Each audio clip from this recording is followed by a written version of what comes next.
Hi friends, welcome to Rajani's world. ఎలా ఉన్నారు? అంత బాగున్నారా? నేనైతే చాలా బాగున్నానండి. ఈరోజు అయితే టేస్టీ రవ్వ లడ్డు ఎలా చేయాలో చూపెడతానండి. ఇది ఎన్ని రోజులు ఉన్నా గట్టి అస్సలు పడవు, మెత్తగా ఉంటాయి అన్నమాట. నోట్లో వేసుకుంటే కరిగిపోయేలా ఉంటాయి. ఈ మెథడ్లో చేయండి ఒకసారి.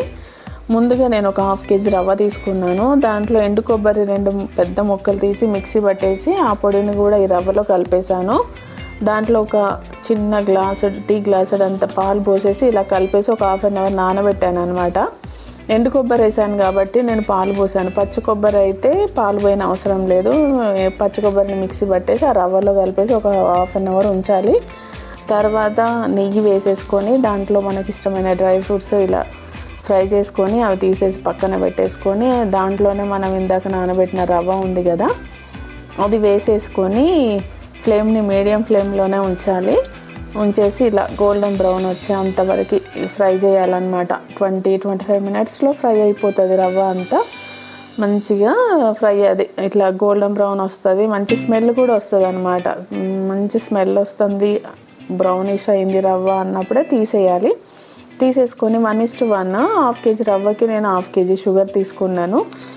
దాంట్లో ఒక చిన్న టీ గ్లాసు వాటర్ పోసేసుకొని ఇలా అది మెల్ట్ అయిపోయి మనకు తీగ పాకము, మరీ లేత తీగ పాకం అంటారు కదా, ఆ పాకం వచ్చే వరకు ఇలా కలుపుతూ ఉండాలి. ముదురు పాకం అస్సలు రానివ్వద్దు షుగర్ని.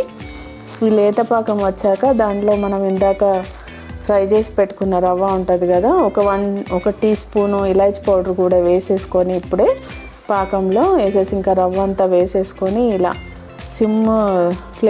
సిమ్లో పెట్టేసుకొని ఇలా రవ్వ అంతా వేసేసుకున్నాక దాన్నంతా కలిపేసి మనం ఇందాక ఫ్రై చేసి పెట్టుకున్న జీడిపప్పులో ఉన్నాయి కదా అవి వేసేసుకొని ఒక 2 spoons నెయ్యి వేసేసుకొని ఇలా కలిపేసి ఒక 5 minutes అలా కలిపేసుకొని మూత పెట్టేసుకొని ఉంచేసేయాలన్నమాట. ఇలా ఉందనేసి టెన్షన్ పడని అవసరం లేదు. ఒక 1/2 hourకి చల్లబడిన తర్వాత మనం లడ్డు ఉండలు చేసుకోవడానికి ఈజీగా ఉంటుంది. ఇప్పుడు మొత్తం అలా మంచిగా కలిపేసేసుకొని మూత పెట్టేసుకొని స్టవ్ ఆఫ్ చేసేయాలన్నమాట.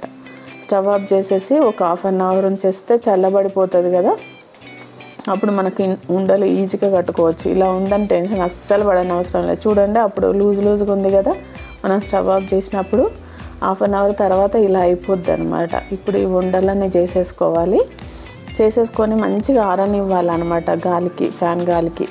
ఆరిన తర్వాతనే మనం లోపల పెట్టేసుకోవాలి బాక్స్లో. అన్నీ చేసేసుకోవాలి స్మూత్గా. కొంచెం నెయ్యి పెట్టుకుంటే చేతికి, ఎందుకంటే స్మూత్గా వస్తాయి అన్నమాట మనకి లడ్డూలు. చూడడానికి చాలా బాగుంటాయి. చేతికి నెయ్యి పెట్టుకుంటూ చేసుకోవాలి. ఇలా అన్నీ చేసేసుకోవాలి. తినడానికి కూడా భలే టేస్ట్ ఉన్నాయండి. అసలు ఎన్ని డేస్కి అయినా కూడా గట్టి అస్సలు అవ్వవు. నోట్లో వేసుకుంటే కరిగిపోయేలా ఉంది. ఇప్పుడు మీకు చెప్తా ఉంటేనే నాకు నోరు ఊరిపోతూ ఉందన్నమాట. అంత టేస్ట్గా ఉండే తింటే కూడా. అలా మనము కొంచెం ప్లేట్లో నెయ్యి తీసేసుకొని నెయ్యి చేతికి అంటుకుంటా ఇలా స్మూత్గా చేసేసుకోవాలన్నమాట అన్ని లడ్డూలు. భలే టేస్ట్ ఉన్నాయండి. ఒకసారి ట్రై చేయండి. మీకు కూడా నేను చెప్పినన్ని కాదు కానీ మీరే ట్రై చేయండి, మీకే తెలుస్తుంది. నచ్చితే లైక్ చేయండి, షేర్ చేయండి, సబ్స్క్రైబ్ చేయండి ఫ్రెండ్స్. ఎలా ఉన్నాయి అనేది కామెంట్ చేయండి. Thank you friends.